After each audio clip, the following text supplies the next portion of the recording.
آج بھی آپ کو سیاسی اشرافیہ کے پرانے گھر کینٹونمنٹ میں ہی ملیں گے۔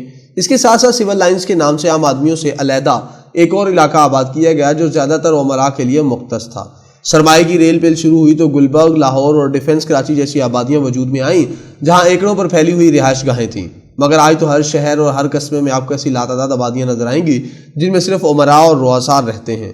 ان کے بازار الگ ہیں، تفریح گاہیں مختلف ہیں، اسکول ہسپتال علیحدہ ہیں، بڑے بڑے آہنی دروازے ہیں جن میں عام انسان صرف مزدوری کرنے کے لیے ہی داخل ہو سکتا ہے۔ ان لوگوں کا کوئی غریب پڑوسی ہے اور نہ ہی اس کے حقوق کی کسی پر ذمہ داری۔ دونوں علاقے علیحدہ دکھائی بھی دیتے ہیں اور سہولیات کے حوالے سے بھی مختلف ہیں۔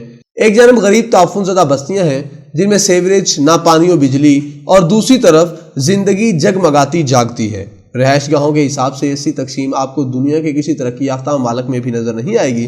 وہاں اگر بڑے بڑے محل ہیں تو وہ چند ایک ہی ہیں، مگر عام بستیوں سے بہت دور، جبکہ عام شہری آبادی میں امیر و غریب یکساں رہ رہے ہوتے ہیں۔ علاقے اور رہائش گاہیں تو ہم نے الگ کر لیں، لیکن سب سے بڑا ظلم جو ہم نے اس ملک پر کیا وہ یہ تھا کہ ہم نے دو بنیادی ضروریات کے اداروں میں بھی بدترین طبقاتی تقسیم پیدا کر دی۔ یہ تھے صحت اور تعلیم کے ادارے۔ غریب اور امیر افراد دونوں اپنے اپنے مکانوں میں گزارا کر لیتے ہیں، اپنی اپنی حیثیت کے مطابق کپڑے پہن لیتے اور اپنی اوقات کے حساب سے کھانا کھا کر زندہ رہ سکتے ہیں۔ لیکن اگر غریب کے بیٹے اور امیر کے بیٹے کو کینسر ہو جائے تو دونوں کو ایک ہی طرح کا علاج ملنا چاہیے۔ اسی طرح اگر غریب کا بیٹا ذہین ہے تو وہ بھی امیر کے ذہین بیٹے کی طرح اعلیٰ تعلیمی ادارے کی سہولیات کا حقدار ہے۔ جن دنوں کی ملک امیر محمد خان کی میو ہسپتال کی تصویر ہے، اس دور میں یہ تفریق ہرگز نہیں تھی۔ میں گجرات کے جس ٹاٹ والے اسکول میں پڑھتا تھا اس میں ڈپٹی کمشنر اور ممبران اسمبلی کے بیٹے بھی ہمارے ساتھ پڑھا کرتے تھے۔ گجرات کے ایم سی پرائمری اسکول کی 5ویں کلاس میں ٹاٹ پر بیٹھ کر پڑھنے والی ایک ہی کلاس سے ہم 3 لوگ سول سروس میں آئے۔ سابق فیڈرل سیکریٹری سیرت اصغر جوڑا، میں اور سابق commissioner income tax Javed Rana. ہمیں کسی طور پر بھی یہ احساس ہی نہیں ہوتا تھا کہ ہم کسی اہم اور غیر مرئی قسم کی مخلوق سے مقابلہ کرنے جا رہے ہیں۔ اسی طرح شہر میں ایک ہی سول ہسپتال تھا جس میں سب علاج کروانے جایا کرتے تھے، لیکن وقت کے ساتھ ساتھ ہم نے ان دونوں سہولیات سے فائدہ اٹھانے والوں کے درمیان اتنا فاصلہ بڑھا دیا ہے کہ اب یہ دونوں الگ دنیاؤں کی مخلوق لگتی ہیں۔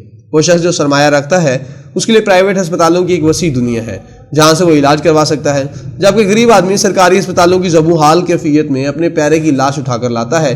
اسی طرح صاحبان حیثیت افراد کے لیے دنیا کے مہنگے ترین نظام تعلیم کی مقامی شاخیں اور ان سے متاثر سکول سسٹم کھلے ہوئے ہیں، جبکہ ایک غریب شخص کا ذہین ترین بچہ بھی ایک ایسے اسکول میں پڑھنے پر مجبور ہے جس پر سرکار بھی توجہ نہیں دیتی۔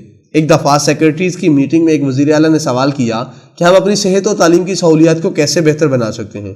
میں نے کہا کہ صرف ایک حکم نامے سے کہ وزیر اعلیٰ سے لے کر چھوٹے درجے کے ملازمین تک سب کو پابند کریں کہ وہ اپنا علاج سرکاری ہسپتال سے کرائیں اور اپنے بچوں کو سرکاری اسکول سے پڑھائیں۔ پھر دیکھیے گا یہ دونوں ادارے مہینوں میں نہیں بلکہ دنوں میں انقلابی طور پر تبدیل ہو جائیں گے۔